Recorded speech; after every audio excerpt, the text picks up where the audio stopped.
Piece rice তো অনেক খেয়েছেন বন্ধুরা, এইভাবে একবার পিস পোলাও বানিয়ে দেখুন, খেতে কিন্তু অসাধারণ হয়েছে আর খুবই ঝরঝরে হয়েছে। এইভাবে একবার ট্রাই করুন। নমস্কার বন্ধুরা, টেস্টি অ্যান্ড ওয়ান বাইট চ্যানেলে আপনাদের স্বাগত। বন্ধুরা কেমন আছেন? আশা করি বন্ধুরা ভালো আছেন। আজকে যে রেসিপিটা নিয়ে আমি হাজির হয়েছি, পিস পোলাও রেসিপি।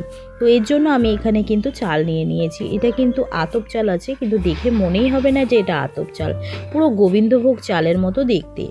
তো দেখতেই পাচ্ছেন আমি এই চালটাকে নিয়ে নিয়েছি। আর যে সকল বন্ধুরা ভিডিওটাকে দেখছেন তাদেরকে অনুরোধ রইল পুরো ভিডিওটা দেখার জন্য। আর যে সকল বন্ধুরা আমার চ্যানেলটিতে নতুন তাদেরকে অনুরোধ রইল, যদি ভিডিওটা ভালো লাগে তুই অবশ্যই একটি লাইক একটি সাবস্ক্রাইব করে চ্যানেলটির পাশে থাকার জন্য।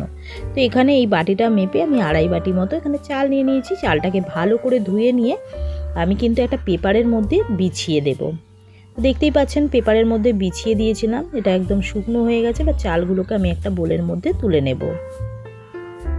বোলের মধ্যে নিয়ে নিয়েছি। এখানে নিয়ে নিচ্ছি আমি প্রায় হাফ চা চামচ মতো গুঁড়ো হলুদ, আর এখানে 2 ইঞ্চ মতো আদা গ্রেট করে দিচ্ছি, আর দিয়ে দেব 4 চা চামচ মতো ঘি।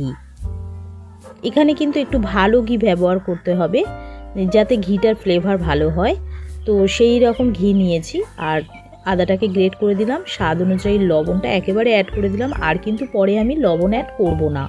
তো সেইভাবেই কিন্তু চালের পরিমাণ অনুযায়ী লবণটাকে অ্যাড করে নিতে হবে। দিয়ে ভালো করে এগুলো হাতের সাহায্যে আমি কিন্তু এইভাবে মেখে নিলাম। মাখাটা প্রায় রেডি হয়ে গেছে। এবারে আমি এখানে কড়াইতে দিয়ে দিচ্ছি 1 চা চামচ ঘি। ঘিটা দিয়ে আমি এখানে এবারে কাজু আর কিশমিশ নিয়েছি, সেগুলোকে আমি ভেজে নেব। তো এগুলো ভালো করে আমি ভেজে নিয়ে তুলে নেব। তো দেখতেই পাচ্ছেন ভালো করে কিশমিশগুলো একদম ফুলে গেছে, কাজু কিশমিশ ভাজা হয়ে গেছে। এগুলোকে তুলে নিলাম। এবারে এখানে আমি দিয়ে দিচ্ছি 3টে এলাচ, 3টে লবঙ্গ, আর 2টো দারচিনি স্টিক, আর 2টো তেজপাতা টুকরো টুকরো করে কেটে রেখেছিলাম, সেটা দিয়ে নাড়াচাড়া করে নিয়ে চালটাকে এর মধ্যে অ্যাড করে দিয়ে ভালো করে নাড়াচাড়া করে নিচ্ছি। এটাকে কিন্তু একটু ভাজা ভাজা করে নেব। তো পিস পোলাওর জন্য এখানে আমি ব্যবহার করেছি মটরশুঁটি।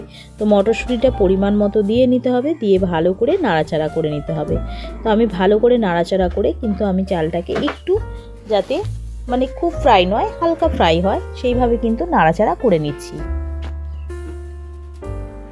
এবারে আমি একটা ডেচকির মধ্যে এটাকে ট্রান্সফার করে নিচ্ছি, কারণ জলটা দিলে এটা করার মধ্যে হবে না, চালের পরিমাণটা বেশি আছে।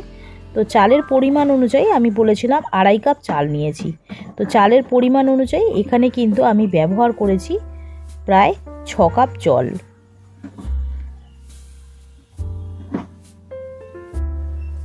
এখানে দিয়ে দিচ্ছি আমি চিনি, দিয়ে দিলাম প্রায় 1.5 চা চামচ মতো চিনি, আর ঢাকা দিয়ে আমি এবারে সিদ্ধ করে নেব।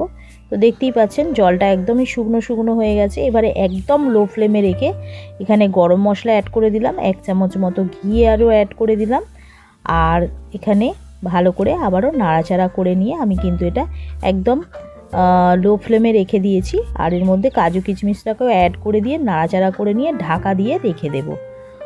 তো একদমই চালটা সিদ্ধ হয়ে গেছে, এবারে নামিয়ে নেব। তো দেখুন বন্ধুরা, রেডি করে নিয়েছি পিস পোলাও রেসিপি। খুবই ঝরঝরে হয়েছে, খেতে অসাধারণ হয়েছে। অতি অবশ্যই বাড়িতে এইভাবে একবার ট্রাই করবেন। ভিডিওটা ভালো লাগলে একটি লাইক একটি সাবস্ক্রাইব করে চ্যানেলটির পাশে থাকার জন্য অনুরোধ রইল। ভিডিওটাকে বেশি বেশি করে শেয়ার করে দেবেন, আর তার সঙ্গে বেল আইকনটা প্রেস করতে ভুলবেন না। বেল আইকনটা প্রেস করলে সবার আগে নোটিফিকেশান আপনাদের কাছে পৌঁছে যাবে আমি যে নিত্যদিন ভিডিওগুলো ছাড়ি। কমেন্ট করে জানাবেন রেসিপিটা কেমন লাগলো। আমি আবার একটা নতুন রেসিপি নিয়ে হাজির হব। ততক্ষণ আপনারা সুস্থ থাকবেন, ভালো থাকবেন। আজকের মতো এইটুখানি। ধন্যবাদ বন্ধুরা।